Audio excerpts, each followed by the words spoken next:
Ladies and gentlemen, boys and girls, the soft part of my tummy hurts a lot from laughing too hard. Guys, I just got done seeing The Naked Gun, not the remake, but this is the official, I guess, fourth movie in the series, starring Liam Neeson as Frank Drebin Jr. Now, guys, if you have not seen the original Naked Gun films, please do so. Please do so. I kid you not. So I watched them for the first time recently, like a couple weeks ago, because this movie was coming out. Originally, I wasn't really all that interested in it, but I saw the preview with the bank heist scene, and I like that's just really funny. And I love Liam Neeson for his like comedy chops. He's just like, if you've seen the original Ted, Seth MacFarlane's live action bear movie, the tricks joke in that is like the most quoted thing in that entire film. And I never realized how funny this guy was. The entire film is based around Liam Neeson's character, Frank Drebin Jr., and very well done. Incredibly well done. I don't really rate too many comedies, so this is kind of a weird one to go into. Like, how do we really go about it? In terms of laugh factor, I would say I laughed at about 85% of the jokes, all right? There's a lot of, like, turn of phrase jokes, you know, like, don't call me Shirley. Like, one of my favorites is Pamela Anderson's character walks into Liam Neeson character's office, and he's like, oh, take a seat. And she's like, no, I have chairs at home. And then at the end of them talking, she's like, you know what? I will take a seat. And then she just picks up a chair and then just walks out of the office. And it's like, it's stupid, but it's so funny. Just like in the little punches, they get you. They get you. But yeah, guys, this is easily one of the funniest movies I have seen in years. The first movie, I think this is right alongside it. The second movie that came out in 80 something, I don't think is as funny as the first one, but I think they're all worth watching regardless. Let me give you a little story synopsis here before we really dive into it. So IMDb says only one man has the particular set of skills to lead police squad and save the world. Okay, that's not really a synopsis. All right, so here's what happens. Frank Drebin Jr., the son of the late and great Frank Drebin, is essentially in charge of the police squad. We start off at this bank heist. There's this head honcho that ends up finding this device in a safe box, literally called plot device. And then there's a whole bunch of mystery. These self-driving cars, one just drives off a cliff, and we're connecting all the little pieces. And the main plot is that the main villain is trying to get people to calm up. So instead of calming down, people calm up. So when he flips the switch, everyone that has one of their devices or whatever, they'll calm up, aka they'll just start freaking out and go ballistic. So that's the main plot device, and from there it's just jokes all in between.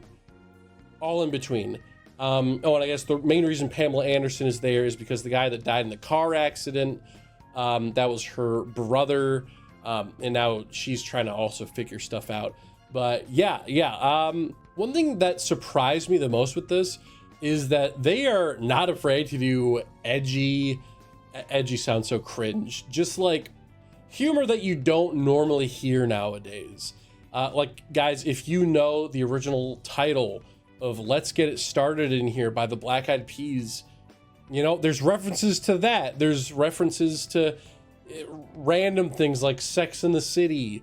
But like one of my favorite jokes is the one that you see in the trailer where Pamela Anderson and Liam Neeson's characters are talking all dirty to each other. And he's like, oh yeah, my oven's so dirty. I hope you like a little bit of stuffing. And then they close the curtains and you're like, oh, they're about to do the shebang bang. And this guy spying on them has these like heat vision goggles, and I can't describe what they're doing, but like it looks like she's you know, tasting a cucumber, but she's actually just like scrubbing the oven. And it's like, oh yeah, funny, sure, it's an Austin Powers joke. But then they go twice as hard with it, where like, and then a dog walks in the room, and the dog is like licking a turkey baster, and then he like bends down to pet the dog, and then the Pamela Anderson's character just lays on the couch like, I'm gonna rest now, and it looks like he's doing the dog, and the dog's licking her. It's just, I have not laughed so hard in a movie in a very long time. Come to find out, a lot of the people behind this movie are some of the same people that did the Pop Star movie, like the Lonely Island movie, and that is another one of my favorite comedies ever. So incredibly funny. So yeah, no, I'm really happy with how this turned out. I did not think that this was going to be done very well. You know, with a lot of these, like, not remakes, but when you take a movie from the 80s and you bring it to today, you usually have a lot of problems with that. Like, oh, I want to put my stamp of approval on it, and some like Gen Z director putting whatever cringe shit, you know, like Liam Neeson's character will say something, and the person's like, wait a minute, you didn't use the right pronouns, you know, like really cringe humor like that, where it's like, we're at the new age, baby, new age jokes. Like, there are some of those, like, there, you know, there's the self-driving cars, but the only time that those jokes are used in the film is when it works really well. Like, one of my favorite jokes is he's in this, like, self-driving car that the bad guy gave to him as a gift. And the tech guy is showing it to him. He's like, now watch this. Open door, car. And the car opens its door. And then he's like, close the door. Then Liam Neeson's character's like, all right, drive 30 feet. And then it just rips off like the wall of this like prison containment unit. So it's a bunch of dudes in like orange jumpsuits running away. And it's little things like that. Another one of my favorite jokes, not to spoil too much, but guys, again, please go see this movie. There's a part where he goes up to this one of the bank robbers from the beginning of the movie in an interrogation room, and he's like, look, we know you were at the bank. Here's my body cam to prove it. And then it just goes through his whole day where he's like eating chili dogs. And then he pulls over this one guy who opens his glove box, and there's like 2 Glocks that fall out of it. And the guy's like, oh, this isn't mine. And he's got like a bunch of drugs in the glove box and shit. And then his character's like, you know, you seem like a really nice guy. I'm going to go ahead and let you go because he's got to go to the bathroom. So he ends up leaving. Then he just from his body cam, we see him going into this one building. And he's like, police business. He just starts shooting the ceiling to get into the bathroom. And it's stupid 80s humor. And it's not afraid to do that. And that's what makes me so happy about this. And you know what? And you know, I'm not going to schlob the knob too much. There are some jokes that just don't really hit. But even if there aren't, it's a joke a minute. So even if there's one joke where you're like, I don't really like that, 2 seconds later you're laughing at something else. Like, best example, there's one scene where they're in this like jazz club, and Pamela Anderson's character has to distract the evil guy. So she goes on stage and starts doing like a scat man, like, ooh, scooby-doo, scooby-doo-bop, scooby-doo-boop-a-doop-boop. And it's not that it's not funny, it's just, it goes on way too long. And like, there are funny bits to it, like, everyone's obviously like, oh, she's terrible. Then the bad guy's like, oh, she's amazing. And like that's funny. But you know, almost 2 minutes of her just going, scooby-doo-bop, scooby-doo-bop. Like, that's a little like, we could probably cut a little bit of that out. There's another section where they go to, the main 2 characters, they go to like this cabin, and they build a snowman, and it just shows them doing hijinks. They get a freaking spells and incantations book. and they bring it to life and they start having like a threesome with it.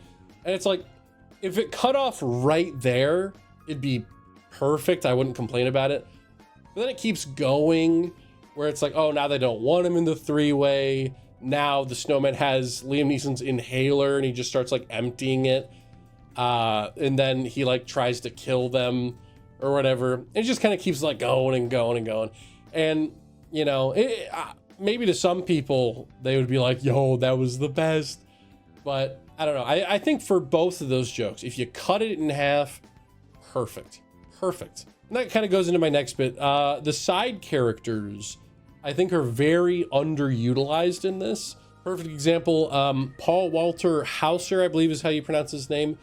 Incredibly funny, has some of the funniest bits. The beer bar scene where he's like trying to keep lookout, and all of a sudden these guys are like, whoa, give me a beer. They just gives it to him for free just to get out of here. Then all of a sudden all these drunks show up. They're like, oh, free beer. Then a bunch of kids start getting beer. And it's stupid, funny stuff like that. But he's not really in a lot of the movie. He's only in like maybe 3 or 4 scenes. And I love those bits. I thought they were funny. I would like, you know, more of that, less of Pamela Anderson singing, you know, but I think that it works regardless. That in the last act, I think, is a little slow with the punches.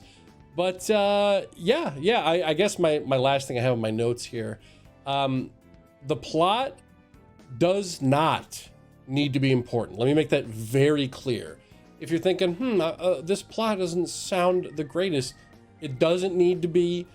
In the first one, I will say, and this is where my negative comes from, I think the first one does the plot better because it is taking an approach where it has, I think it's like, okay, they started with a grounded story. And then after that, that's when they like add all the humor to it. It seems like this one, they started with the humor and then added the plot. And there's nothing wrong with that because this one, I think, gets more laughs than the first one. But the plot is just a little, it's background noise. Again, totally fine. Totally fine. But it's definitely, that's why in the last act, that's why it's a little bit slower.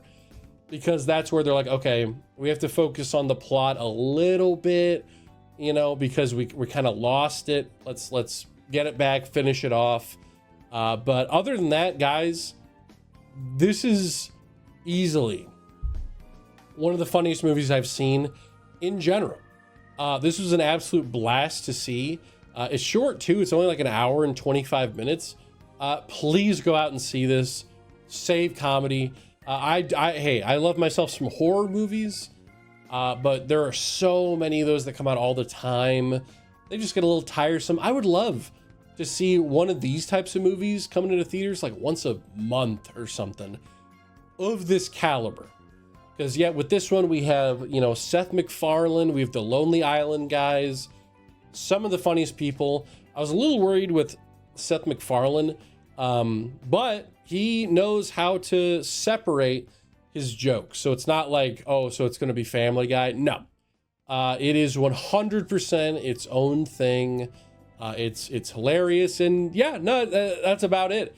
I know that there was a decent amount of negatives, but really it's just overall a few jokes don't hit because of how long they go. But other than that, not a big issue. Not a big issue. Because again, like I said in the beginning, if there's one joke where you're like, you're going to be laughing 2 seconds later. And yeah, no, that is about it. Well, guys, thank you so much for watching. Oh yeah, this is a 9 out of 10, by the way, a 9 out of 10, because of how much I was laughing, how much I was into the characters. They go all out with this one, and I highly respect it for it. I will absolutely be getting this in a collection with the original 3 films on Blu-ray or something. But yeah, thank you guys so much for watching. Make sure to like, subscribe for more stuff and junk coming to you soon. And I'll see you guys on the next video. So yeah, see ya.